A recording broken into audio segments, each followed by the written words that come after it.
नमस्कार दोस्तों, स्वागत है एक बार फिर से आप सभी का हमारे इस चैनल में जिसका नाम है ऑल हिट एग्जाम। और आज के इस वीडियो में हम लोग देख रहे हैं यूपी ट्रिपल एससी पेट की जो परीक्षा आप लोगों की हुई थी 7 सितंबर 2025। Shift one shift shift one प्रथम पाली में उस परीक्षा में जो सभी 100 प्रश्न पूछे गए थे आपके पेट की परीक्षा में, ऑफिशियल क्वेश्चन पेपर वो मेरे पास आज यहाँ पे उपलब्ध है। और इस पेपर में सभी 100 क्वेश्चन को हम लोग जो ऑफिशियल आंसर की बताया गया था आयोग के द्वारा, उस ऑफिशियल आंसर की के हिसाब से सभी 100 क्वेश्चन को एक्सप्लेनेशन के साथ व्याख्यात्मक तरीके से सॉल्व करते हुए एक एक क्वेश्चन को हम लोग विस्तृत तरीके से हल करते हुए चलेंगे। तो ये आपका आगामी जो भी आपका आने वाला यूपी टेट का पेपर होगा, यूपी पेट का, उत्तर प्रदेश पेट की जो परीक्षा होगी, उसके लिए आपका ये प्रीवियस ईयर का पेपर बहुत काम आएगा। तो चलिए स्टार्ट करते हैं। यूपी ट्रिपल एससी पेट 7 सितंबर 2025 शिफ्ट 1 की परीक्षा का सभी ऑफिशियल क्वेश्चन पेपर का सभी 100 प्रश्नों को हल करना शुरू करते हैं। पहला प्रश्न पूछा गया था 7 सितंबर 2025 वाली परीक्षा में, पेट की परीक्षा में, निम्नलिखित में से कौन सा कलाकार एक प्रसिद्ध मधुबनी चित्रकार है। थोड़ा सा इसको और जूम कर लेते हैं। हाँ, तो यहाँ आपका पहले नंबर के प्रश्न में ऑप्शन नंबर ए करेक्ट हो जाएगा, भारती दयाल।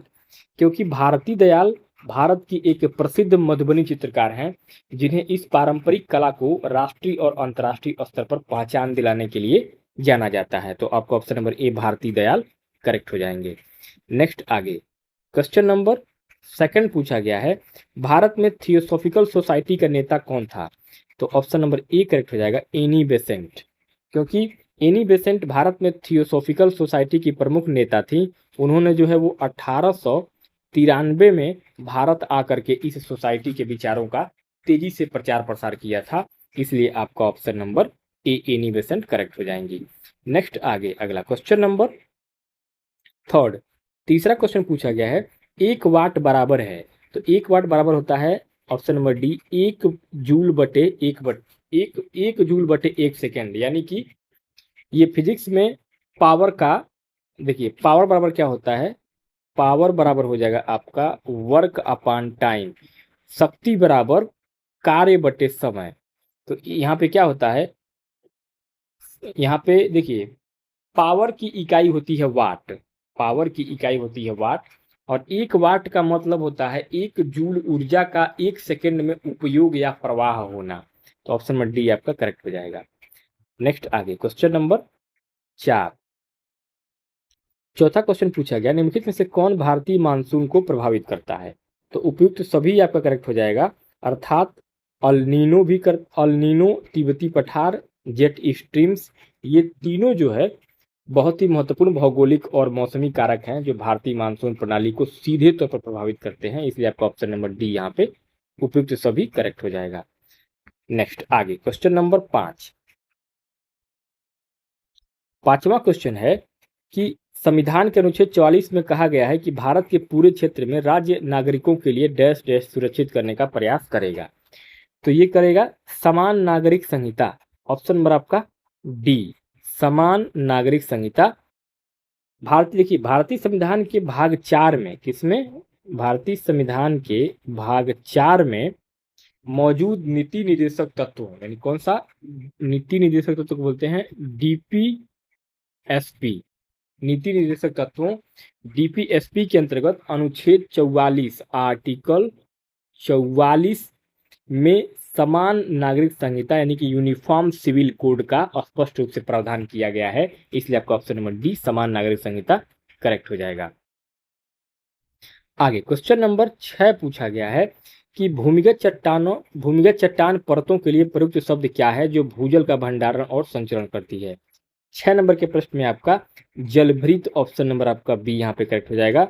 देखिए पृथ्वी की सतह के नीचे स्थित चट्टानों, बजरी या रेत की वह पारगम्य परत जो पानी को सोखती है और भूजल का भंडारण करती है, उसे तकनीकी भाषा में जलभृत यानी कि एक्वाफायर कहते हैं।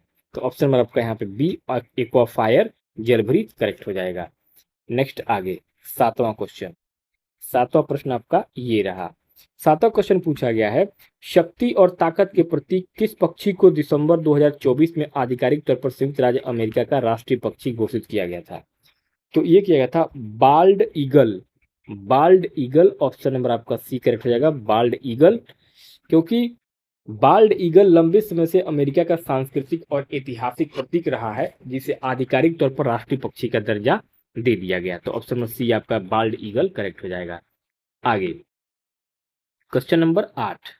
आठवां क्वेश्चन पूछा जा रहा है कि विश्व मरुस्थलीकरण एवं सूखा निवारण दिवस 2025 का विषय क्या है? तो इसका विषय है भूमि को पुनर्स्थापित करें और अवसरों का लाभ उठाएं। भूमि को पुनर्स्थापित करें और अवसरों का लाभ उठाएं। ऑप्शन नंबर आपका सी करेक्ट हो जाएगा। देखिए, मरुस्थलीकरण को रोकने और भूमि क्षरण के प्रति जागरूकता फैलाने के उद्देश्य से वर्ष 2025 के लिए यह आधिकारिक थीम चुनी गई थी। तो ऑप्शन नंबर आपका सी करेक्ट हो जाएगा। नेक्स्ट आगे क्वेश्चन नंबर 9 से लेकर के 13 तक का जो प्रश्न है वो आपका तालिका का अध्ययन करना है और नीचे प्रश्न का उत्तर देना है। कंपनी XYZ ने एक कार्यशाला आयोजित की। विभिन्न शहरों से कार्यशाला के लिए पंजीकृत लोगों की संख्या और पुरुष और महिला का अनुपात दिया गया है। तो ये है पूरा आपका कार्यशाला, जिसमें कि आप देख पा रहे हैं शहर, कार्यशाला और रेशियो। यानी बेंगलुरु में 1200 पंजीकरण हुए, जिसमें 5 पुरुष 5 संबंधित 7 का जो है पुरुष और महिला का अनुपात रहा। दिल्ली में 950 में 11 संबंधित 8, चेन्नई में 1800 में 3 संबंधित 6, हैदराबाद में 2500 में 12 संबंधित 13, पटना में 700 में 4 संबंधित 3 और नागालैंड में 800 में 5 संबंधित 3 का अनुपात ये महिला पुरुष का रहा है। अब इसमें इस तालिका के आधार पर 9 नंबर पर प्रश्न पूछा गया है कि बेंगलुरु से पुरुष रजिस्टर की कुल संख्या नागालैंड से कुल महिला रजिस्टर का लगभग कितना प्रतिशत है? तो यहाँ 9 नंबर के इस प्रश्न में 166.66% ऑप्शन नंबर सी आपका करेक्ट हो जाएगा। क्योंकि देखिए बेंगलुरु में, इसको थोड़ा सा मैं और नीचे करके दिखाता हूँ आपको, और अच्छे से दिखाई देगा क्वेश्चन, ये ग्राफ। हाँ, बेंगलुरु में देखिए, बेंगलुरु में कुल पंजीकृत लोग जो थे वो 1200 थे और पुरुष और महिला का अनुपात था आपका 5 संबंधित 6, 5 संबंधित 7। और उसके बाद बेंगलुरु के पुरुष जो है वो आपको क्या है 5/12 गुणे क्या हो जाएगा 5/12 गुणे 1200 बराबर निकालेंगे, काटेंगे तो क्या हो जाएगा आपका ये आ जाएगा आपका 500।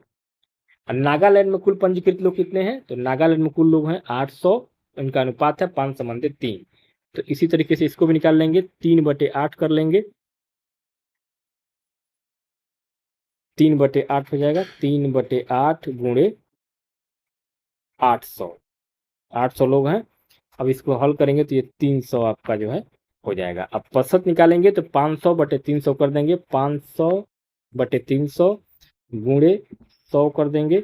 जब इसको हल करेंगे तो आपका 166.66% आपका यहाँ पे ये ऑप्शन नंबर सी करेक्ट हो जाएगा। ठीक है, आगे क्वेश्चन नंबर 10वां प्रश्न पूछ रहा था कि चेन्नई, हैदराबाद और दिल्ली से कार्यशाला के लिए पंजीकृत लोगों की औसत संख्या क्या है? तो यहाँ 10 नंबर के प्रश्न में 1750 आपका ऑप्शन नंबर ए यहाँ पे करेक्ट हो जाएगा। 1750। देखिए तालिका के अनुसार चेन्नई में 1800, हैदराबाद में 2500, दिल्ली में 950 से कुल 5250 लोगों ने पंजीकरण किया है। और औसत निकालने के लिए 5250 में 3 का जब भाग देंगे तो 1750 आपका यहाँ पे राइट आंसर आ जाएगा। नेक्स्ट आगे 11वां प्रश्न पूछा गया है कि बेंगलुरु और दिल्ली से कुल महिला रजिस्टर की संख्या और पटना और नागालैंड से कुल पुरुष रजिस्टर की संख्या के बीच क्या अंतर है? तो यहाँ जब इसको सॉल्व करेंगे उस चार्ट के हिसाब से तो यहाँ आपका 200 जो है वो आपका राइट आंसर आ जाएगा। क्योंकि देखिए बेंगलुरु में जो है बेंगलुरु की महिलाएं जो है वो आपका कितनी है 7/12, क्योंकि 7% महिला है तो 7/12 हो जाएगा। और गुणे 1200 से जो है हम भाग दे देंगे तो ये आपका आ जाएगा कितना 700 आ जाएगा। और दिल्ली की महिलाएं कितनी हैं 8/19, क्योंकि 8 महिलाएं हैं और इसका जो हम भाग दे देंगे 8/19 से कर देंगे, गुणे 950 से कर देंगे तो ये आपका आ जाएगा 400। और नागालैंड में क्या है वही सेम, नागालैंड में ये है आपका 5 संबंधित का पुरुष का है। तो ये सब जब मिलाएंगे ना, नागालैंड के पुरुष कितने हैं 5 संबंधित 3 है, तो यहाँ जो है आपका 5/8 गुणे 800 कर देंगे तो ये आपका आ जाएगा 500। अब इसमें जो है आपका दोनों के बीच का अंतर निकालना है, तो ये आपका 7 4 1100 हो जाएगा। 1100 में से 500 घटा देंगे तो 600 आपका 1100, हाँ 5 4 9, हाँ ठीक है। 1100 में से 900 जब घटा देंगे तो ये आपका आ जाएगा 200। यही आपका 200 यहाँ पे राइट आंसर हो जाएगा। ठीक है, आगे 12वां प्रश्न है, कार्यशाला की महिला शुल्क 200 है और पुरुष शुल्क 250 है, तो चेन्नई से कंपनी ने कितनी राशि अर्जित की है? तो यहाँ तालिका के आधार पर जब हल करेंगे तो यहाँ आपका 3,90,000, ऑप्शन नंबर आपका डी यहाँ पे करेक्ट हो जाएगा आंसर। क्योंकि इसको जब आप हल करेंगे तो देखिए चेन्नई में कुल जो है रजिस्टर कितने हैं, चेन्नई में जो है वो 1800 है। इसमें महिला का अनुपात कितना है, 3/6 यानी कि 1/2। और पुरुष कितने हैं, तो पुरुष हो जाएगा आपका 1/3 गुणे 18,000, 1/3 गुणे 18,000। जब इसको हल करेंगे तो आपका आ जाएगा, काटेंगे तो आ जाएगा 600। फिर महिलाओं को जब आप देखेंगे तो महिलाएं कितनी हैं, 2/3, इसको 1800 से गुणा कर देंगे तो ये आपका आ जाएगा 1200। फिर अर्जित राशि कितनी है, 600 गुणे 250, 600 गुणे 250, तो ये आ जाएगा प्लस हो जाएगा 600 गुणे 250 प्लस हो जाएगा आपका 1200 गुणे 200, ये आपका आ जाएगा 1.5 लाख, 1.5 लाख प्लस 2,40,000, यही आपका जोड़ेंगे 3,90,000 आपका यहाँ पे आ जाएगा। ठीक है, आगे बढ़िए। अगला है आपका 13वां प्रश्न कि हैदराबाद में महिला रजिस्टर और पटना में पुरुष रजिस्टर के बीच क्रमशः अनुपात क्या है? तो इसका क्रमशः जो अनुपात हो जाएगा वो आपका हो जाएगा 13:4। ये 13:4। देखिए हैदराबाद की कुल महिलाओं की संख्या कितनी थी, 13/25 कर देंगे, गुणे 2500 से भाग देंगे तो 1300 रुपये आ जाएगा, 1300 आ जाएगा। और पटना के कुल पुरुषों की संख्या कितनी थी, तो 4/7 से 700 गुणा कर देंगे तो 400, दोनों का अनुपात करेंगे तो 1300/400 यानी कि 13/4, यही आपका ऑप्शन नंबर बी करेक्ट हो जाएगा। आगे 14वां प्रश्न है, मौर्य वंश का संस्थापक कौन था? तो मौर्य वंश का संस्थापक था आपका चंद्रगुप्त मौर्य। चंद्रगुप्त मौर्य ने चाणक्य की सहायता से नंद वंश के अंतिम शासक घनानंद को हरा करके मगध पर मौर्य वंश की स्थापना की थी। आगे 15वां प्रश्न पूछा गया है, निम्नलिखित संख्या श्रृंखला में प्रश्न चिन्ह को उपयुक्त विकल्प से बदलिए। यहाँ पे प्रश्न चिन्ह जो लगा है उसको उचित विकल्प कौन सा सही होगा? तो यहाँ आपका 67.5, ऑप्शन नंबर आपका ए यहाँ पे करेक्ट हो जाएगा। क्योंकि देखिए यह श्रृंखला जो है वो मल्टीप्लीकेशन पैटर्न का पालन कर रही है, यानी कि आपका 3 गुणे 1 तो क्या हो जाएगा 3, फिर आपका 3 गुणे 1.5 यानी कि आपका हो जाएगा 4.5, फिर 4.5 गुणे 2 यानी कि 9, और फिर 9 गुणे 2.5 बराबर हो जाएगा आपका 22.5, और 22.5 गुणे क्या हो जाएगा 3, तो ये हो जाएगा आपका 67.5, ऑप्शन आपका ए यहाँ पे करेक्ट हो जाएगा। आगे नेक्स्ट 16वां प्रश्न है, गढ़वाली किस राज्य का लोक नृत्य है? गढ़वाली, तो यहाँ आपका राइट आंसर क्या हो जाएगा, उत्तराखंड, ऑप्शन नंबर आपका बी उत्तराखंड। देखिए गढ़वाली नृत्य मुख्य रूप से उत्तराखंड के गढ़वाल क्षेत्र का पारंपरिक और बहुत प्रसिद्ध लोक नृत्य है। आगे 17वां प्रश्न पूछा गया है कि भारतीय स्वतंत्रता आंदोलन में किस दिन को प्रत्यक्ष कार्रवाई दिवस के रूप में मनाया गया? तो ये मनाया गया था आपका 16 अगस्त 1946 को, ऑप्शन नंबर आपका डी यहाँ पे करेक्ट हो जाएगा, 16 अगस्त 1946। देखिए ऑल इंडिया मुस्लिम लीग ने पाकिस्तान के गठन की मांग को मनवाने के लिए 16 अगस्त 1946 को प्रत्यक्ष कार्रवाई दिवस, डायरेक्ट एक्शन डे के रूप में घोषित किया था। आगे 18वां प्रश्न पूछा गया है, 55वीं विश्व आर्थिक मंच वार्षिक बैठक 2025 कहाँ आयोजित की गई थी? तो ये किया गया था आपका Davos cluster Switzerland, Davos cluster Switzerland से में किया गया था। विश्व आर्थिक मंच WEF की वार्षिक बैठक पारंपरिक रूप से स्विट्जरलैंड के डावोस में ही आयोजित की जाती है, जहां वैश्विक नेता आर्थिक विषयों पर चर्चा करने जाते हैं। आगे 19वां प्रश्न है, दक्षिण एशिया में पहली नगरीय सभ्यता कौन सी थी? तो ये थी हड़प्पा सभ्यता, ऑप्शन नंबर आपका बी करेक्ट हो जाएगा। क्योंकि हड़प्पा सिंधु घाटी सभ्यता दक्षिण एशिया की सबसे प्राचीन और प्रथम नगरीय सभ्यता मानी जाती है, जो अपनी जल निकासी और उन्नत नगर नियोजन प्रणाली के लिए के लिए पूरी दुनिया में जानी जाती है। आगे 20वां प्रश्न पूछा गया है कि 4 अंकों की सबसे छोटी संख्या जो 9 से पूर्णतः विभाजित होगी, तो ये हो जाएगा आपका 1008। Option number D 1008। देखिए 4 अंकों की सबसे छोटी संख्या कौन सी होती है आपका? 4 अंकों की सबसे छोटी संख्या होती है आपकी 1000। और 1000 में जब हम 9 का भाग देंगे, शेषफल क्या आएगा? 1 बचता है। इसलिए 1000 में क्या हो जाएगा? 1000 में क्या हो जाएगा? 9 - 1 = 8, यानी कि 8 जोड़ने पर हमें क्या प्राप्त होगा? 1008। यही आपका ऑप्शन नंबर डी करेक्ट हो जाएगा। नेक्स्ट आगे 21वां प्रश्न। 21वां प्रश्न आपका यहाँ से शुरू हो रहा है। तालिका का अध्ययन करना है और नीचे दिए गए प्रश्नों का जवाब देना है। यहाँ तालिका में 5 अलग अलग शहरों में कुल मतदाताओं की संख्या, मतदान न करने वाले मतदाताओं का प्रतिशत और मतदान करने वाले कुल व्यक्तियों में से महिलाओं का प्रतिशत दर्शाती है। अब यहाँ पे जो है आपका ये पूरा चार्ट दिया गया है। इसमें आप देख पा रहे हैं ये शहर है, ये कुल मतदाता हैं, ये मतदान न करने वाले का परसेंटेज है और ये कुल मतदाताओं में से महिला मतदाताओं का परसेंटेज है।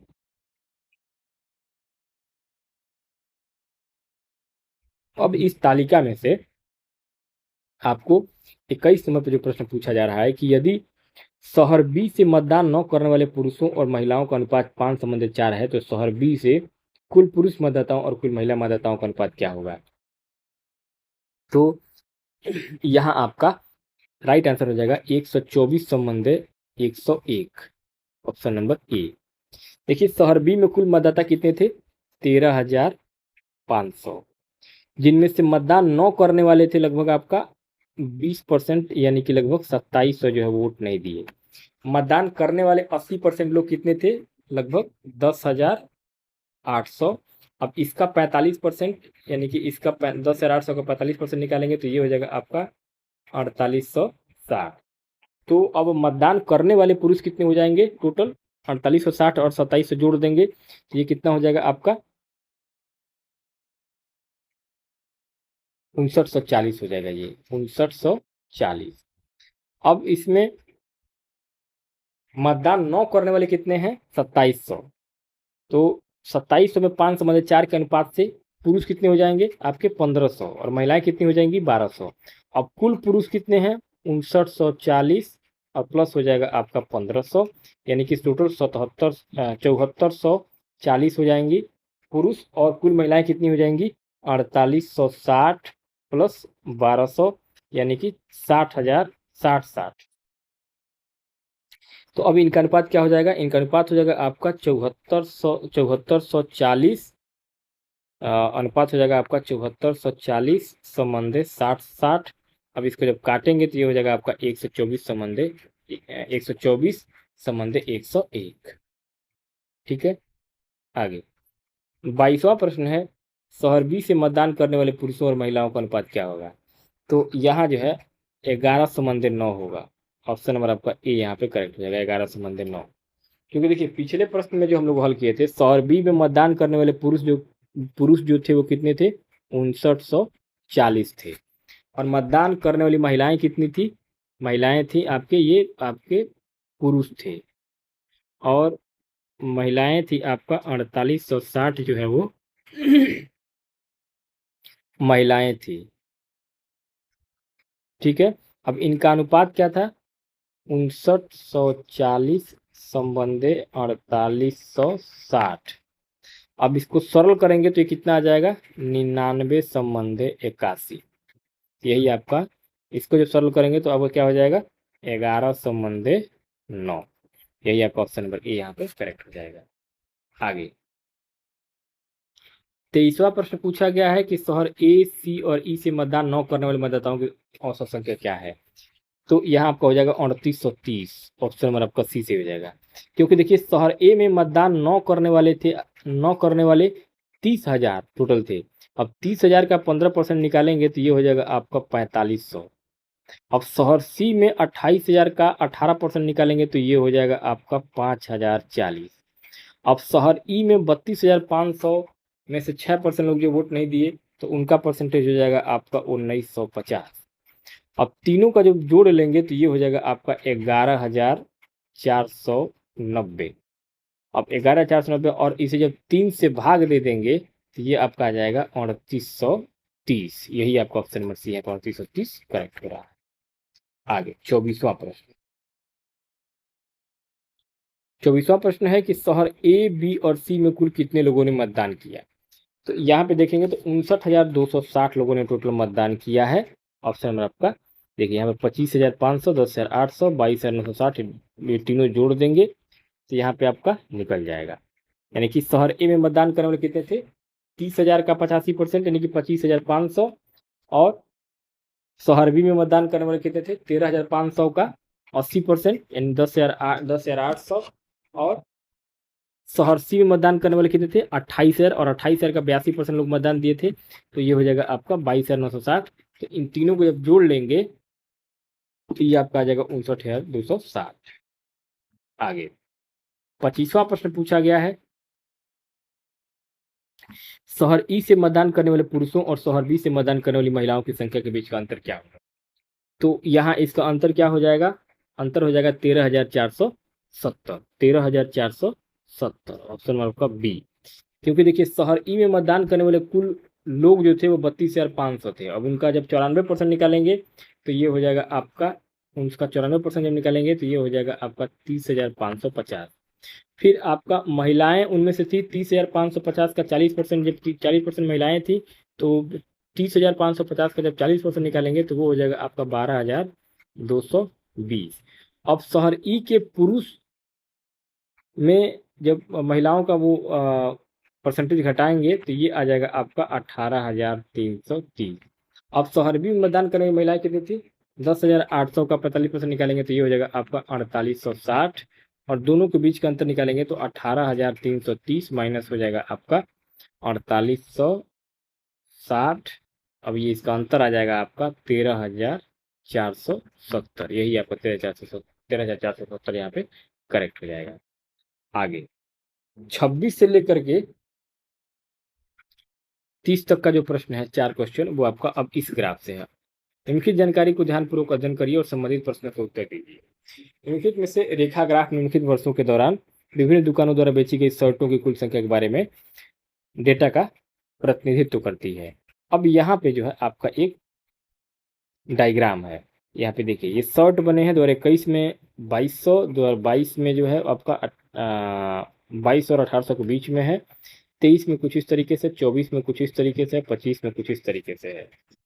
ठीक है, अब इसमें जो है 26 नंबर पर जो प्रश्न पूछा जा रहा है इस डायग्राम के ऊपर कि 2022 में सभी दी गई दुकानों से बेची गई शर्टों की कुल औसत संख्या क्या है। तो कुल संख्या का जो औसत निकालेंगे वो आपका आ जाएगा 3200। ऑप्शन आपका बी करेक्ट हो जाएगा। देखिए लाइन ग्राफ के अनुसार यहाँ पे जो लाइन ग्राफ आप देख पा रहे हैं, लाइन ग्राफ ये जो ग्राफ देख पा रहे हैं आप, ऐसे ऐसे ऐसे ऐसे जो ग्राफ गया है, तो इस ग्राफ के अनुसार 2022 में दुकान ए ने कितनी बेची थी, 2000 शर्ट।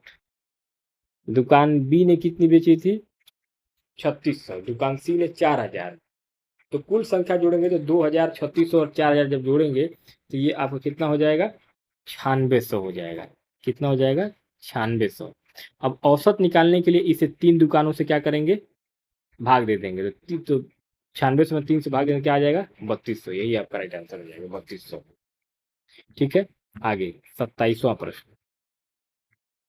27वां प्रश्न ये रहा, कह रहा है कि 2024 में दुकान ए से बेची गई शर्टों की कुल संख्या का 2022 में दुकान सी से बेची गई शर्टों की कुल संख्या से क्रमशः अनुपात क्या होगा।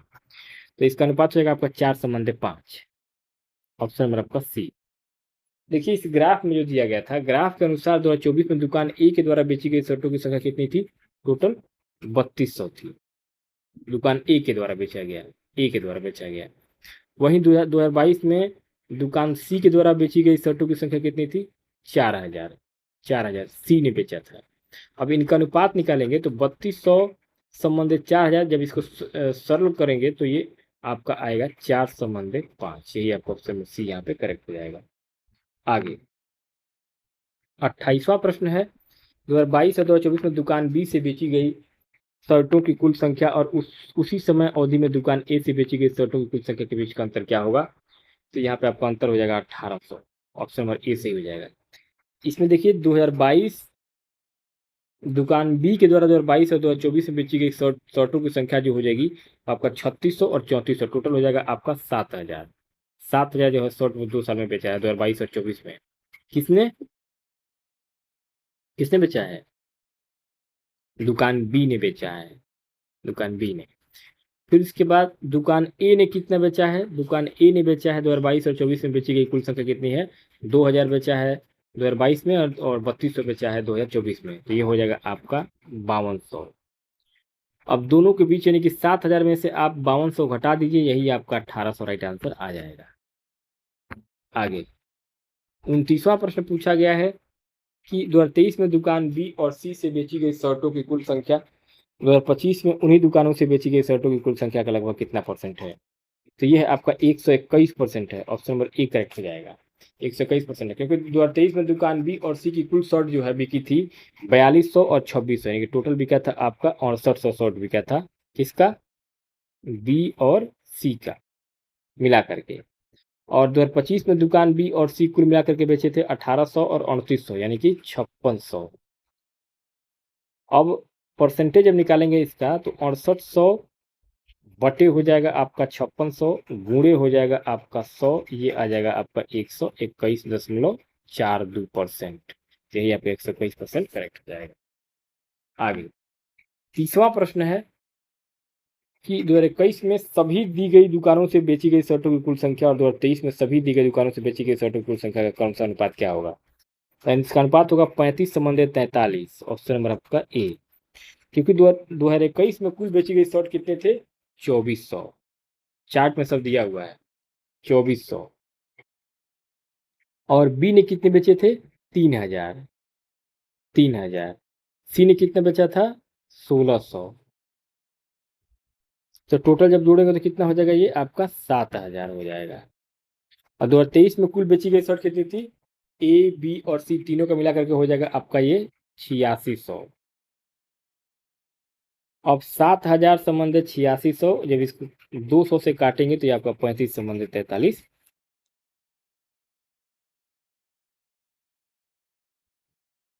करेक्ट आंसर हो जाएगा। आगे 31वां प्रश्न है। 31वां प्रश्न है कि यन यम से अधिक बुद्धिमान है, यम वाई जितना बुद्धिमान नहीं है, एक्स वाई से अधिक बुद्धिमान है लेकिन यन जितना बुद्धिमान नहीं है, सभी में सबसे अधिक बुद्धिमान कौन है? तो यहाँ हो जाएगा आपका सही उत्तर हो जाएगा यन।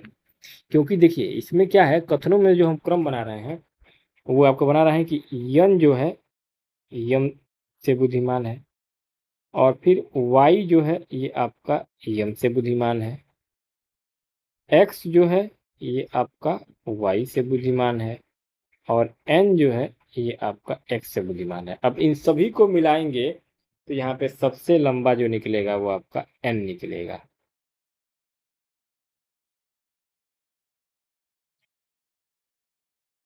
तो एन आपका यहाँ पे करेक्ट हो जाएगा, सबसे अधिक बुद्धिमान एन हो जाएगा।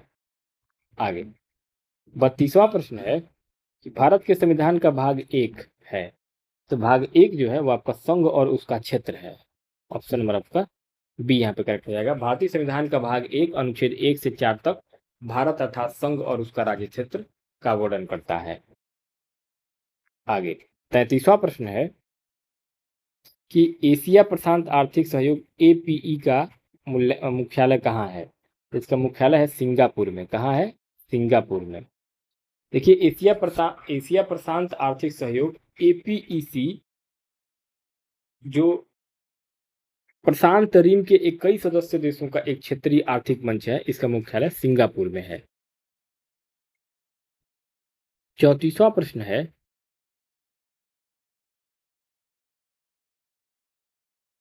34वां प्रश्न है कि जब किसी अम्ल को जल में घोला जाता है तो उसमें उपस्थित हाइड्रोजन किस रूप में अलग हो जाते हैं? तो ये होता है आपका धनात्मक रूप से आवेशित हाइड्रोजन H+ आयन के रूप से। देखिए अर्हीनियस के सिद्धांत के अनुसार जब किसी अम्ल को पानी में घोला जाता है तो वह वियोजित होकर के धनात्मक रूप से आवेशित हाइड्रोजन आयन H+ बनाता है। ठीक है। आगे 35वां प्रश्न है बैंक ऑफ हिंदुस्तान नामक भारत का पहला बैंक कब स्थापित किया गया था? तो ये 1770 में यूरोपीय प्रबंधन के तहत भारत में स्थापित पहला बैंक बैंक ऑफ हिंदुस्तान था, जिसकी स्थापना 1770 में कलकत्ता में हुआ था। आगे 36वां प्रश्न आपका यहाँ से शुरू हो रहा है। गद्यांश को पढ़ करके आपका जवाब देना है। प्रभावती सन 1936 में प्रकाशित मौलिक ऐतिहासिक उपन्यास है। कथानक महाराज जयचंद के समय का है। कान्य कुबेश्वर जयचंद की रियासत दलमऊ की राजकुमारी प्रभावती का शिकार खेलते हुए लपलगढ़ के युवराज देव से परिचय हुआ। दोनों में अत्यधिक लगाव उत्पन्न हुए। तो इस तरीके से पूरा गद्यांश दिया गया था। और अब इस गद्यांश के ऊपर आपको 36 नंबर प्रश्न पूछा गया था कि इस उपन्यास में प्रभावती की नायिका होने पर भी उसकी तुलना में किसका चरित्र अधिक प्रभावशाली है। तो यमुना का था। ऑप्शन में आपका सी से हो जाएगा, यमुना का। क्योंकि गद्यांश में स्पष्ट रूप से उल्लेख किया गया था कि प्रभावती की नायिका होने पर भी उसकी तुलना में यमुना का चरित्र अधिक प्रभावशाली था। आगे 37वां प्रश्न है कि प्रभावती किसके स्वयंवर के अवसर पर सशस्त्र सहायता देती थी। तो वो देती थी संयोगिता के। गद्यांश में दिया हुआ है। गद्यांश के अनुसार प्रभावती जो है उस संयोगिता को स्वयंवर के अवसर पर सशस्त्र सहायता देती थी। आगे 38 कह रहा है यमुना किससे प्रेम करती थी। यमुना वीर सिंह से प्रेम करती थी। किससे? वीर सिंह से। गद्यांश के अंतिम लाइन में स्पष्ट रूप से लिखा हुआ है कि यमुना का सेनापति वीर सिंह से उसका प्रेम था। आगे 39 कह रहा था कि प्रभावती एक वीर नारी की तरह राजकुमार के साथ विवाह करती। तो कैसे करती थी? तो वो गंधर्व विवाह। गद्यांश में बताया गया है कि प्रभावती एक वीर नारी की तरह वह स्वयं ही राजकुमार से गंधर्व विवाह करती है। आगे 40वां प्रश्न है प्रभावती किसकी बेटी है। तो प्रभावती जो है वो महेश्वर सिंह की बेटी है। गद्यांश में यह वाक्य दिया गया है कि प्रभावती जो है दलमऊ के शासक महेश्वर सिंह की कन्या है। आगे अब यहाँ पे अगला जो है 41 से 45 तक का जो है फिर से गद्यांश से क्वेश्चन पूछा गया है। गद्यांश आपका यहाँ दिया गया है कि भारतीय साहित्य के क्षेत्र में सर्वप्रथम सैद्धांतिक आलोचना का विकास हुआ, जिसे काव्य शास्त्र या अलंकार शास्त्र के नाम से पुकारा जाता रहा है।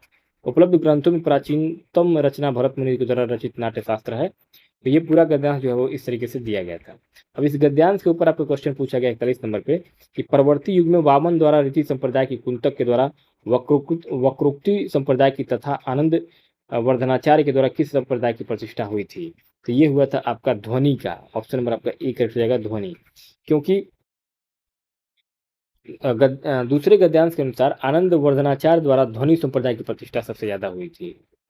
आगे 42वां प्रश्न पूछा गया है कि भारत के परवर्ती आचार्यों ने विशेषतः की समस्या को लेकर के भट्ट लोलट, शंकुक, भट्टनायक, अभिनवगुप्त, पंडित राज जगन्नाथ आदि ने अपने अपने स्वतंत्र मत की प्रतिष्ठा की है। तो यहाँ हो जाएगा आपका रस निष्पत्ति की। किसकी? रस निष्पत्ति की। क्योंकि गद्यांश में बताया गया है कि विशेषतः रस निष्पत्ति की समस्या को लेकर के भट्ट लोलट आदि ने अपने अपने स्वतंत्र मत की प्रतिष्ठा की हुई है। आगे क्वेश्चन नंबर 43 कह रहा है कि उपलब्ध ग्रंथों में प्राचीनतम रचना भरत मुनि के द्वारा रचित नाट्यशास्त्र है, जिसमें साहित्य के मानदंड के रूप में किसकी प्रतिष्ठा की गई है। तो ये किया गया है रस सिद्धांत का। ऑप्शन नंबर डी से हो जाएगा। क्योंकि गद्यांश के प्रथम पंक्ति में ही कहा गया है कि नाट्यशास्त्र में साहित्य के मानदंड के रूप में रस सिद्धांत की प्रतिष्ठा की गई है। आगे 44वां प्रश्न है कि भामह, उद्भट, दंडी आचार्यों ने रस के स्थान पर काव्य की आत्मा के रूप में किसकी प्रतिष्ठा की है। ये किया है अलंकार का। गद्यांश के अनुसार आगे चलकर भामह, उद्भट, दंडी आदि आचार्यों ने रस के स्थान पर काव्य की आत्मा के रूप में अलंकार की प्रतिष्ठा की थी। 45वां प्रश्न है किसने औचित्य संप्रदाय की स्थापना किया था। तो ये किया था औचित्य संप्रदाय का क्षेमेंद्र ने। गद्यांश में स्पष्ट रूप से लिखा गया है कि क्षेमेंद्र ने इन सभी के उचित प्रयोग को महत्वपूर्ण मानते हुए औचित्य संप्रदाय की स्थापना की थी। आगे 46वां प्रश्न है ठंडा पानी पीना चाहिए, यह वाक्य डैश विशेषण का उदाहरण है। तो यह है आपका गुणवाचक विशेषण का गुणवाचक, क्योंकि इस वाक्य में ठंडा शब्द जो है वो पानी के गुण यानी तापमान स्थिति को बता रहा है, इसलिए क्या है गुणवाचक यानी कि एडजेक्टिव ऑफ क्वालिटी है, गुणवाचक विशेषण है। आगे 47वां प्रश्न है कह रहा है कि दाता पुल्लिंग शब्द है, उसका स्त्रीलिंग शब्द क्या होगा। इसका स्त्रीलिंग शब्द होता है आपका दात्री। क्योंकि हिंदी व्याकरण के अनुसार ता प्रत्यय वाले कुछ शब्दों का स्त्रीलिंग बनाते समय ता की जगह पे त्री का प्रयोग कर दिया, जैसे कि नेता का नेत्री, दाता का दात्री। ऑप्शन आपका सी से हो जाएगा। आगे 48वां प्रश्न है उपाय का विलोम शब्द क्या होगा। उपाय का विलोम निरुपाय होता है, निरुपाय। क्योंकि उपाय का अर्थ होता है युक्ति या समस्या का हल, और इसका सटीक विलोम होता है निरुपाय, यानी कि जिसका कोई अर्थ नहीं है, कोई उपाय, कोई हल नहीं है। आगे 49वां प्रश्न है, अंक में भरना एक मुहावरा है, इसका सही अर्थ क्या होगा? इसका अर्थ होता है गले लगाना। अंक में भरना का मतलब होता है किसी को प्यार या स्नेह से सीने से लगा लेना, अर्थात गले लगा लेना। ठीक है, आगे 50वां प्रश्न है, साहित्य और जीवन का घोर संबंध है, यह एक अशुद्ध वाक्य है, निम्नलिखित वाक्य में से शुद्ध वाक्य को चुनिए। तो शुद्ध वाक्य है आपका, साहित्य और जीवन का घनिष्ठ संबंध है, साहित्य और जीवन का घनिष्ठ संबंध है, ऑप्शन में आपका डी करेक्ट हो जाएगा। आगे 51 नंबर पर अगला प्रश्न है, स्वदेशी मूलतः एक आर्थिक आंदोलन था, क्योंकि तो क्यों था? क्योंकि स्वदेशी उद्योगों को प्रोत्साहन देने का प्रयास, स्वदेशी उद्योगों को प्रोत्साहन देने का प्रयास किया गया था। 1905 में बंगाल विभाजन के विरुद्ध में शुरू हुआ स्वदेशी आंदोलन मुख्य रूप से विदेशी धातुओं के, विदेशी वस्तुओं के बहिष्कार और स्वदेशी भारतीय उद्योगों, उत्पादों तथा उद्यमों को बढ़ावा देने पर केंद्रित एक आर्थिक महत्वपूर्ण कदम था। आगे 52 नंबर पर अगला प्रश्न है कि एक भिन्न अंश से एक घटाने पर 1/3 हो जाती है और हर में 8 जोड़ने पर 1/4 हो जाती है, भिन्न क्या होगी? तो भिन्न जो है वो आपका क्या हो जाएगा? भिन्न हो जाएगा 5/12, 5/12। क्योंकि देखिए इसमें क्या है, मान लीजिए कि भिन्न आपका क्या है, एक्स वाई है, तो यहाँ पे x माइनस 1/y, y बराबर 1/3। तो यह समीकरण जब बना के हल करेंगे ना, यहाँ पे आपका राइट आंसर आ जाएगा 5/12। आगे 53 कह रहा है कि धौलागिरी पर्वत शिखर किस देश में स्थित है? तो धौलागिरी जो है वो आपका कहाँ पे है? नेपाल में है, नेपाल में। धौलागिरी हिमालय पर्वतमाला का एक प्रमुख शिखर है जो पूरी तरीके से नेपाल देश की सीमाओं के भीतर स्थित है और दुनिया का सातवां सबसे ऊंचा पर्वत है धौलागिरी। आगे 54 कह रहा है, मीना की आयु का वर्ग उसकी आयु के 8 गुना से 9 अधिक है, उसकी आयु क्या होगी? तो यहाँ हो जाएगा उत्तर आपका 9। क्योंकि देखिए यहाँ पे अगर हम मीना की आयु x मान के चलेंगे तो x, इसका समीकरण जो बनेगा वो बनेगा आपका x² बराबर 8x/9। जब इसको हम समीकरण को हल करेंगे तो यहाँ पे आपका हो जाएगा x² माइनस 8x-9 बराबर 0। यहाँ पे हो जाएगा आपका x-9 और x+1 बराबर 0। और जब इसको हल करेंगे तो चूंकि आई जो है वो ऋणात्मक नहीं हो सकती है, इसलिए x बराबर क्या हो जाएगा आपका 9। सही उत्तर हो जाएगा आपका 9, ऑप्शन नंबर बी। आगे 55 कह रहा था कि defence research and development organisation DRDO द्वारा विकसित नागमार्क 2 किस प्रकार की मिसाइल है? तो ये जो मिसाइल है ये है आपका fire and forget anti tank guided missile, fire and fire tank anti guided take missile, option में आपका बी करेक्ट है। क्योंकि देखिए नाग जो मिसाइल है ये प्रणाली DRDO के द्वारा विकसित तीसरी पीढ़ी की एक दागो और भूल जाओ fire and forget anti tank guided missile है, तो ऑप्शन में आपका बी यहाँ पे करेक्ट हो जाएगा। आगे 56 कह रहा है कि मोनाजाइट रेत में कौन सा खनिज पाया जाता है? तो मोनाजाइट में आपका पाया जाता है थोरियम, थोरियम पाया जाता है। मोनाजाइट रेत थोरियम का एक प्रमुख प्राकृतिक स्रोत है और भारत में केरल के तटीय क्षेत्रों में मोनाजाइट रेत भारी मात्रा में पाया जाता है, केरल के तटीय क्षेत्रों में। आगे 57 कह रहा है कि जैन धर्म में 24वें और अंतिम तीर्थंकर किसे माना जाता था? ये माना जाता था आपका वर्धमान महावीर को, ऑप्शन में आपका बी करेक्ट हो जाएगा। जैन धर्म की परंपरा के अनुसार कुल 24 तीर्थंकर हुए थे, जिनमें से भगवान वर्धमान महावीर 24वें और अंतिम तीर्थंकर थे। आगे 58 कह रहा है, भारतीय संविधान के अनुच्छेद 23 और 24 के माध्यम से नागरिकों को डैश किसकी गारंटी दी जाती है? तो ये शोषण के खिलाफ अधिकार, शोषण के खिलाफ अधिकार दिया जाता है। भारतीय संविधान के भाग 3 यानी कि मौलिक अधिकार के तहत अनुच्छेद 23 मानव दुर्व्यवहार या श्रम का निषेध करता है। ठीक है, आगे 59 में अगला प्रश्न पूछा गया है कि अंतर्राष्ट्रीय ओलंपिक दिवस कब मनाया जाता है? तो ये मनाया जाता है आपका 23 जून को। कब मनाया जाता है? 23 जून को मनाया जाता है हर साल को। अंतर्राष्ट्रीय ओलंपिक दिवस? क्योंकि खेल स्वास्थ्य और एकजुटता को बढ़ावा देने के लिए हर साल 23 जून को अंतर्राष्ट्रीय ओलंपिक दिवस मनाया जाता है, क्योंकि 23 जून 1894 को ही अंतर्राष्ट्रीय ओलंपिक समिति IOC की स्थापना की गई थी। आगे 60 नंबर पर अगला प्रश्न है, 20 मिनट 1 घंटे का कितना परसेंट होगा? तो ये है आपका 1/3, 33 यानी कि 1/33 से 1/3 आपका ऑप्शन नंबर डी से हो जाएगा, क्योंकि 1 घंटे में कितना होता है 60 मिनट, और 20 मिनट का 60% कितना होगा, यानी कि 20/60, तो यानी कि 20/60 गुणे 100, ठीक है, बराबर ये हो जाएगा आपका 20/100, 100/3 यानी कि 33 समंदर 33, ऑप्शन आपका डी से हो जाएगा। आगे 61 कह रहा है कि साहा परमाणु भौतिकी संस्थान कहाँ स्थित है? तो साहा जो है ये आपका कोलकाता में है। कहाँ है? कोलकाता में। Saha institute of nuclear physics Bharat का एक प्रमुख अनुसंधान संस्थान है जो कोलकाता पश्चिम बंगाल में स्थित है, और इसका नाम प्रसिद्ध भौतिक विज्ञान के मेघनाथ साहा के नाम पर रखा गया था। आगे 62वां प्रश्न है कि जल बीज उर्वरक प्रौद्योगिकी डैश डैश लोकप्रिय नाम से जाना जाता है? तो ये हरित क्रांति के नाम से जाना जाता है, क्योंकि उच्च उपज वाले बीजों, रासायनिक उर्वरकों और उन्नत सिंचाई के संयुक्त उपयोग की तकनीक को भारत में हरित क्रांति के नाम से जाना जाता है। आगे 63वां अगला क्वेश्चन है, भारत के किस राज्य पर डलहौजी द्वारा कब्जा करना ब्रिटिश आक्रमण का सबसे अनुचित कार्य था? तो ये था आपका अवध, ऑप्शन नंबर आपका डी से हो जाएगा। लॉर्ड डलहौजी ने 1856 में कुशासन का आरोप लगा करके अवध का अधिग्रहण कर लिया था, जिसे ब्रिटिश साम्राज्यवाद के सबसे अनुचित और अन्यायपूर्ण कदमों में से एक माना जाता है, जो 1857 के विद्रोह का एक प्रमुख बाद में कारण भी बन गया। आगे 64, क्वेश्चन नंबर 64, 64 पूछा गया है कि जब प्राकृतिक गैस मीथेन हवा में ऑक्सीजन के साथ जलती है तो क्या उत्पाद बनते हैं?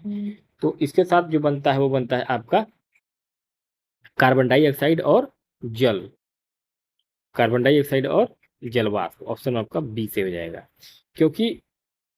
क्योंकि मीथेन जो है वो आपका, मीथेन क्या है, CH4 और ऑक्सीजन O2, इसकी उपस्थिति में दहन होने पर रासायनिक प्रतिक्रिया के रूप में कार्बन डाइऑक्साइड CO2 और H2O बनता है। CO2 और H2O जो है वो उत्पन्न होता है, और साथ ही प्रचुर मात्रा में ऊष्मा में हीट भी निकलता है। आगे 65 नंबर अगला क्वेश्चन है कि जनवरी 2025 में पेप्सिको द्वारा भारत और दक्षिण एशिया पेय पदार्थों के लिए उपाध्यक्ष और महाप्रबंधक के रूप में किसे नियुक्त किया गया था? तो ये किया गया था आपका नितिन भंडारी को। किसको? नितिन भंडारी। यह जो है करंट अफेयर का प्रश्न था, जिसके अनुसार जनवरी 2025 में इस पद पर नितिन भंडारी को नियुक्त किया गया था। आगे 66 नंबर अगला क्वेश्चन पूछा गया कि आधुनिक ओलंपिक खेल सबसे पहले किस शहर में आयोजित हुए थे? ये हुआ था आपका एथेंस में। सबसे पहले आधुनिक ओलंपिक खेलों का आयोजन हुआ था आपका 1896 में ग्रीस, यानी कि यूनान। ग्रीस, यूनान की राजधानी क्या थी? एथेंस थी, वहीं एथेंस में हुआ था। आगे 67 क्वेश्चन नंबर 67 कह रहा है कि निजी संपत्ति को सभी सामाजिक और आर्थिक बुराइयों का कारण किसने माना था? मार्क्स और एंगेल्स। मार्क्स और एंगेल्स ने, कार्ल मार्क और फ्रेडरिक एंगेल्स ने अपने साम्यवादी सिद्धांतों में पूंजीवाद की एक कड़ी आलोचना की थी और निजी संपत्ति को समाज में असमानता तथा आर्थिक बुराइयों की जड़ बताया था। आगे क्वेश्चन नंबर 68, 68 कह रहा है, 68 से 72 तक का जो प्रश्न है वो आपका जानकारी को ध्यानपूर्वक आपको पढ़ना है, और उसका पाई चार्ट के हिसाब से अलग अलग देशों के द्वारा लॉन्च किया गया उपग्रह की संख्या है उसको आपको बताना है। यहाँ पे देखिए कुछ उपग्रह जो है, ये एक सेटेलाइट का पूरा चित्र दिया गया है। उपग्रहों की कुल संख्या है, सेटेलाइट टोटल कितने हैं? 12,000। नॉर्वे में 30%, आयरलैंड में 20%, रोमानिया में 10%, बेल्जियम में 25%, कनाडा में 15%।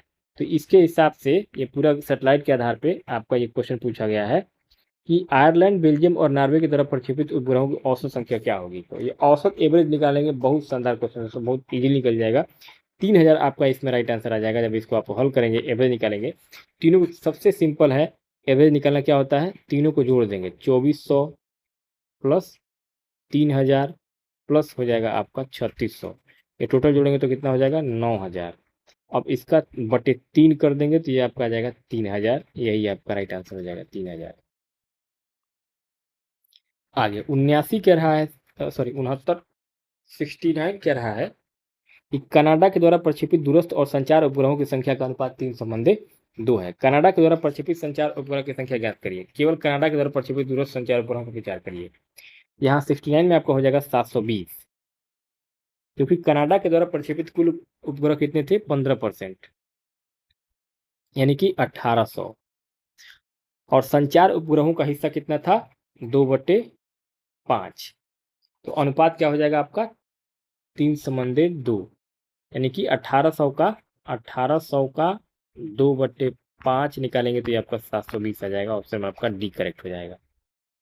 आगे 70 कह रहा है कि रोमानिया के द्वारा प्रक्षेपित नेटवर्क और कृषि संबंधी उपग्रहों की संख्या का अनुपात 7:8 है। रोमानिया द्वारा प्रक्षेपित कृषि संबंधी उपग्रहों की संख्या ज्ञात कीजिए।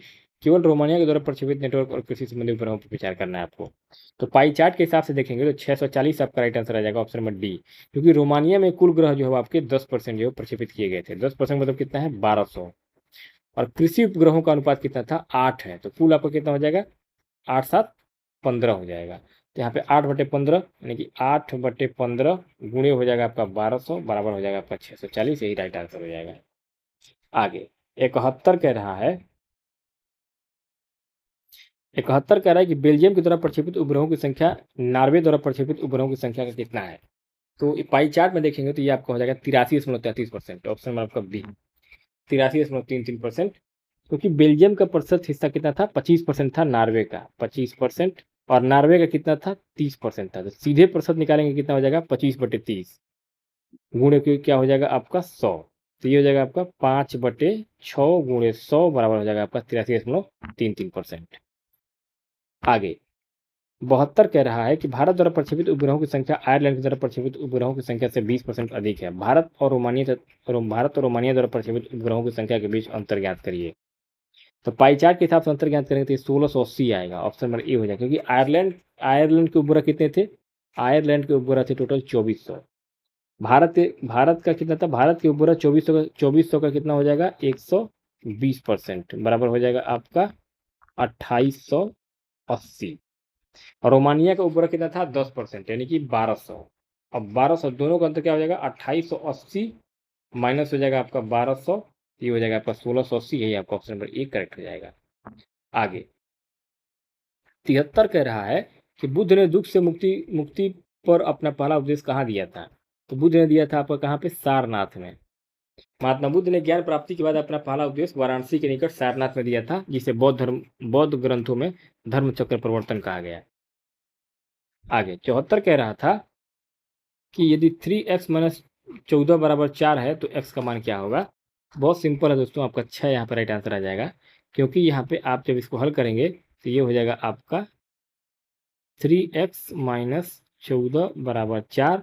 इसको हल करेंगे तो ये हो जाएगा आपका 3x बराबर 4 + 14, यानी कि 3x बराबर हो जाएगा आपका 18, यानी x बराबर हो जाएगा 6। यही आपका ऑप्शन नंबर डी से हो जाएगा। आगे 75 कह रहा है कि शालीमार बाग कहाँ है? तो शालीमार बाग है आपका श्रीनगर में। शालीमार बाग एक प्रसिद्ध मुगल उद्यान है, जिसे मुगल सम्राट जहांगीर ने अपनी पत्नी नूरजहां के लिए श्रीनगर, जम्मू और कश्मीर में डल झील के किनारे बनवाया था। 76 कह रहा है 76 की विंझिम अंतर्राष्ट्रीय बंदरगाह कहाँ है? तो ये विंझिम जो है केरल में है। कहाँ है? केरल में। विंझिम अंतर्राष्ट्रीय बंदरगाह भारत का पहला गहरे पानी वाला मेगा ट्रांसशिपमेंट कंटेनर टर्मिनल है, जो केरल के तिरुवनंतपुरम में स्थित है। आगे 77 कह रहा है कि लीप वर्ष का पहला दिन बुधवार है, तो उस वर्ष 31 दिसंबर को सप्ताह का कौन सा दिन था? तो लीप वर्ष में क्या हो जाएगा? आपको गुरुवार आएगा। Option number D. क्योंकि देखिए लीप वर्ष में क्या होता है, पहला दिन 1 जनवरी और आखिरी दिन होता है 1 दिसंबर, समान होते हैं। लेकिन एक लीप वर्ष में 366 दिन होता है, इसलिए वर्ष का आखिरी दिन पहले दिन से क्या हो जाएगा? एक दिन आगे बढ़ जाता है। यदि 1 जनवरी को बुधवार है तो 31 दिसंबर को क्या हो जाएगा? गुरुवार हो जाएगा। आगे 78 है UNCTAD का विस्तार क्या होगा? इसका विस्तार क्या हो जाएगा? United Nations conference on trade and development. United Nations conference on trade and development, ये आपका ऑप्शन नंबर सी यहाँ पे करेक्ट हो जाएगा। आगे 79 कह रहा है कि यूनाइटेड किंगडम आधिकारिक तौर पर ट्रांस पैसिफिक पार्टनरशिप के लिए व्यापक और प्रगतिशील समझौते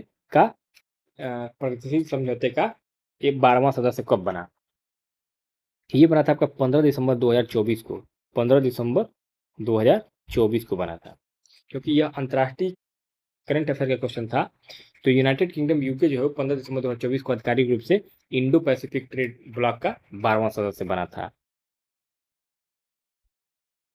80 नंबर पर अगला प्रश्न पूछा गया था, कोरोना निम्नलिखित में से किस देश की मुद्रा है? तो कोरोना जो है ये आपका स्वीडन की मुद्रा है। कहाँ की? स्वीडन का। स्वीडन की आधिकारिक मुद्रा है कोरोना, और इसे स्वीडिश कोरोना के नाम से भी जाना जाता है। 81 कह रहा है कि रेगिस्तान में जानवर पानी का संरक्षण कैसे करते हैं? तो ये करते हैं आपका रात्रिचर होना और गाढ़ा मूत्र विसर्जन करना। रात्रिचर होना और गाढ़ा मूत्र विसर्जन करना। क्योंकि देखिए रेगिस्तानी जानवर पानी की कमी से बचने के लिए दिन की भीषण गर्मी में आराम करते हैं और रात में सक्रिय होते हैं, रात्रिचर होते हैं। इसके अलावा उनके शरीर की प्रणाली बहुत गाढ़ा मूत्र विसर्जित करती है, जिससे शरीर का न्यूनतम पानी खर्च होता है। 82 कह रहा है कि भारतीय स्वतंत्रता के पश्चात सामुदायिक विकास कार्यक्रम की शुरुआत कब हुई थी? तो ये हुआ था आपको 1952 में। कब हुआ था? 1952 में। क्योंकि देखिए भारत के ग्रामीण क्षेत्रों के समग्र विकास के लिए 2 अक्टूबर 1952 महात्मा गांधी की जयंती को प्रथम पंचवर्षीय योजना के तहत सामुदायिक विकास कार्यक्रम के रूप में शुरू किया गया था। आगे 83 नंबर पर अगला क्वेश्चन पूछा गया है कि निम्नलिखित में से किस राज्य में द्विसदनात्मक विधानमंडल नहीं है? तो नहीं है राजस्थान में। कहाँ? राजस्थान में नहीं है। क्योंकि देखिए वर्तमान में भारत के केवल 6 राज्यों में उत्तर प्रदेश, बिहार, महाराष्ट्र, कर्नाटक, आंध्र प्रदेश और तेलंगाना में ही द्विसदनी विधानमंडल, विधानसभा और विधान परिषद है। राजस्थान में केवल एक सदन यानी कि केवल विधानसभा है। आगे 84 कह रहा है कि जब भ्रूण गर्भाशय के अंदर बढ़ रहा हो तो उससे पोषक तत्व की आवश्यकता होती है। कौन सा भाग ये पोषक तत्व प्रदान करता है? ये करता है आपका प्लेसेंटा। प्लेसेंटा प्लेसेंटा यानी कि अपरा या गर्भनाल वह अंग है जो गर्भावस्था के दौरान गर्भाशय में विकसित होता है और यह मां के रक्त से ऑक्सीजन और पोषक तत्व भ्रूण तक पहुंचाता है। आगे 85 कह रहा है कि जिस देश की जनसंख्या पिरामिड में व्यापक आधार होता है वहां संभवतः होता है। तो वहां संभवतः होता है उच्च जन्म दर, उच्च हाई बर्थ रेट होता है वहां पे। देखिए जनसंख्या पिरामिड का निचला व्यापक आधार बच्चों और युवाओं यानी 0 से 14 वर्ष की बड़ी आबादी को दर्शाता है। इसका सीधा अर्थ यह है कि उस देश में उच्च जन्म दर यानी कि हाई बर्थ रेट है। आगे 86 कह रहा है कि किस मंत्रालय ने 31 दिसंबर 2024 को केंद्रीय भूजल बोर्ड के द्वारा संकलित वार्षिक भूजल गुणवत्ता 2024 रिपोर्ट जारी की थी? तो ये किया था आपका केंद्रीय जल शक्ति मंत्रालय। ऑप्शन नंबर बी, केंद्रीय जल शक्ति मंत्रालय। यानी कि केंद्रीय भूजल बोर्ड सीधे तौर पर केंद्रीय जल शक्ति मंत्रालय के अंतर्गत कार्य करता है और इसलिए जल संसाधनों और भूजल की गुणवत्ता से जुड़ी सभी प्रमुख रिपोर्ट इसी मंत्रालय के द्वारा जारी किया जाता है। आगे 87 कह रहा था कि एक तांबे के तार का प्रतिरोध 2 × 10⁻² ओम है यदि इसकी लंबाई 2 मीटर है और इसका अनुप्रस्थ काट का क्षेत्रफल 1.7 × 10⁻6 मीटर स्क्वायर है तो तांबे की प्रतिरोधकता क्या है? तो यहाँ हो जाएगा आपका ऑप्शन नंबर 1.7 × 10⁻8 ओम। ठीक है। इसमें देखिए यहाँ पे जब इसका सूत्र होता है, प्रतिरोधकता का सूत्र होता है P बराबर R × A/L। तो यहाँ बस इसी सूत्र पे इस मान को रख देंगे तो आपका 2 से 2 कट जाएगा। आपका ही आपका राइट आंसर हो जाएगा ऑप्शन नंबर बी। 88 कह रहा है कि शिमला सम्मेलन किस वर्ष आयोजित किया गया था? तो शिमला सम्मेलन हुआ था 1945 में। कब हुआ था? 1945 में। क्योंकि देखिए भारत के तत्कालीन वायसराय लॉर्ड वेवेल ने भारत के राजनीतिक गतिरोध को दूर करने के लिए वेवेल योजना पर चर्चा करने के लिए जून जुलाई 1945 में शिमला सम्मेलन का आयोजन किया था। आगे 89 कह रहा है नमासी निम्नलिखित में से सर्वथा भिन्न ज्ञात करिए। सर्वथा भिन्न क्या हो जाएगा? बेस्वाद। बेस्वाद देखिए नमकीन, खट्टा और मीठा ये तीनों जीभ के द्वारा महसूस किए जाने वाले विभिन्न स्वाद हैं, टेस्ट हैं। लेकिन बेस्वाद क्या है? टेस्टलेस है। आगे 90 कह रहा है कि किस देश ने आईसीसी क्रिकेट विश्व टेस्ट चैंपियनशिप WTC 2025 का खिताब जीता था?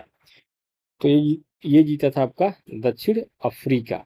यह करंट अफेयर था आपका स्पोर्ट्स से संबंधित। इसमें दक्षिण अफ्रीका ने 2025 का आईसीसी से टेस्ट चैंपियनशिप का खिताब जीता था। 91 91 कह रहा है कि choose the indirect form of the given sentence. He said I shall do my best. तो यहाँ 91 में हो जाएगा आपका he said that he would do his best. Option number ए आपका यहाँ पे करेक्ट हो जाएगा। क्योंकि देखिए डायरेक्ट स्पीच से इनडायरेक्ट स्पीच बनाते समय इन्वर्टेड कामा हटा करके दैट कंजंक्शन लगता है, और फर्स्ट पर्सन प्रोनाउन जैसे कि आई स्पीकर को ही के अनुसार ही में बदल दिया जाता है, और रिपोर्टिंग वर्ब जो है वो पास्ट में होने के कारण सैल का वुड हो जाता है। आगे 92 कह रहा है कि choose the correctly spelled word. Correctly spelled word इसमें से कौन सा है? तो ग्रेसियस है। ऑप्शन आपका ए यहाँ पे ग्रेसियस करेक्ट हो जाएगा। ग्रेसियस मतलब क्या होता है? कृपालु, दयालु या विनीत होता है। 93 choose the opposite word antonym to the given word. Victory का एंटोनिम क्या होगा? डिफीट होता है। यानी कि विक्ट्री मतलब क्या होता है? जीत या विजय, और डिफीट मतलब क्या होता है? हार या पराजय। आगे 94 कह रहा है, 94 से लेकर के 95 तक 2 क्वेश्चन जो है आपके पैसे से होंगे। तो यहाँ पे reading more than just a way to pass time, it is a powerful tool that opens the door to new world, ideas and knowledge. People who read regularly often have stronger vocabulary, better communication skill and deeper understanding of the world around.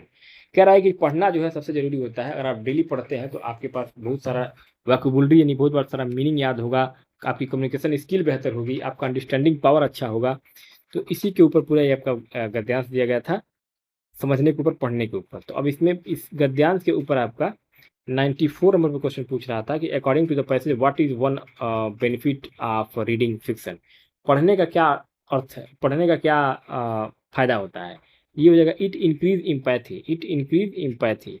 क्योंकि इस passage में research has so that reading fiction can improve empathy by allowing readers to experience life from different perspective. यानी कि आपको जो है पढ़ने से आपका जो है कई तरीके से दिमाग विकसित होता है। आगे 95 कह रहा था कि what is the main idea of the passage. तो इस पैसेज का जो मेन आइडिया है वो मेन आइडिया है आपका reading helps improve vocabulary and knowledge. तो यहाँ पे इस पैसे बताया गया है कि पढ़ने के महत्व पर केंद्रित है। इसमें बताया गया पढ़ना न केवल समय बिताने का साधन है, बल्कि आपकी शब्दावली, संचार कौशल और दुनिया की समझ को भी बेहतर बनाता है। आगे 96 कह रहा था कि ऋग्वेद कितने भजनों का संग्रह है? तो ये 1028 भजन का संग्रह है। ऋग्वेद सबसे प्राचीन वेद है और इसमें 10 मंडल हैं और कुल मिलाकर के 1028 सूक्त यानी कि भजन है, जो विभिन्न देवताओं की स्तुति में गाए गए हैं। 97 कह रहा था कि विनोद ने विशाल को अपने पिता की पत्नी के इकलौते भाई के बेटे के रूप में पेश किया। विनोद का विशाल से क्या संबंध है? तो यहाँ संबंध हो जाएगा ममेरा भाई। ऑप्शन नंबर आपका डी। क्योंकि देखिए यहाँ पे स्टेप बाय स्टेप अगर समझेंगे तो विनोद के पिता की पत्नी यानी कि विनोद की माँ, और माँ का इकलौता भाई यानी कि विनोद का मामा, मामा का बेटा क्या हो जाएगा? विनोद का ममेरा भाई। आगे 98 कह रहा था कि राष्ट्रीय कृषि नीति संसद में डस को प्रस्तुत की गई थी। ये 28 जुलाई 2000 को भारत सरकार के द्वारा देश में कृषि विकास को गति देने के लिए और कृषि क्षेत्र में 4% से अधिक की वार्षिक वृद्धि दर हासिल करने के लक्ष्य के साथ पहली राष्ट्रीय कृषि नीति 28 जुलाई सन 2000 को संसद में पेश की गई थी। 99 कह रहा है कि Indian space research organisation ISRO ने अंतरिक्ष में कौन सी फसल सफलतापूर्वक उगाई जो अंतरिक्ष आधारित कृषि अनुसंधान में एक मील का पत्थर साबित हुई? तो ये उगाया गया था लोबिया। ऑप्शन नंबर सी लोबिया। देखिए इसरो ने अंतरिक्ष की माइक्रोग्रेविटी स्थितियों में कृषि अनुसंधान को आगे बढ़ाते हुए हाल ही में लोबिया की फसल उगाने में सफलता प्राप्त किया था। आगे 100 नंबर पर आखिरी प्रश्न होगा इस वीडियो में, इस पेपर में, इस परीक्षा में। भारतीय संविधान के अनुच्छेद 170 में कहा गया है कि राज्य विधानसभा में अधिकतम डैश सदस्य और न्यूनतम 60 सदस्य हो सकते हैं। तो ये हो जाएगा आपका 500। ऑप्शन नंबर आपका सी। देखिए भारतीय संविधान के अनुच्छेद 170 आर्टिकल 170 के अनुसार किसी भी राज्य की विधानसभा में सदस्यों की संख्या राज्य की जनसंख्या के अनुपात में अधिकतम 500 और न्यूनतम 60 तय की गई है। तो इसलिए आपका ऑप्शन नंबर सी यहाँ पे 500 जो है आपका करेक्ट और राइट आंसर हो जाएगा। तो दोस्तों इस प्रकार से इस वीडियो में हम लोगों ने देखा है यूपी SSC पीईटी यानी पेट का एग्ज़ाम जो हुआ था आपका 7 सितंबर 2025 को, इस परीक्षा में जो 100 क्वेश्चन ऑफिशियल क्वेश्चन पूछे गए थे, उन सभी 100 ऑफिशियल क्वेश्चन को उसका जो ऑफिशियल आंसर की दिया गया था, उस ऑफिशियल आंसर की के हिसाब से सभी क्वेश्चन को हमने क्या किया है, एक्सप्लेन किया है, व्याख्या करते हुए, समझते हुए हल किया है। उम्मीद करता हूँ आपको ये यूपी ट्रिपल एस सी पेट की जो परीक्षा हुई है, इसका पूरा सोल्यूशन बेहतर पसंद आया होगा। अगर वीडियो पसंद आया हो तो वीडियो को लाइक कीजिएगा, चैनल पर पहली बार है चैनल को सब्सक्राइब कीजिएगा। बाकी मिलते हैं नेक्स्ट वीडियो में नए पेपर के साथ, तब तक के लिए बहुत बहुत धन्यवाद।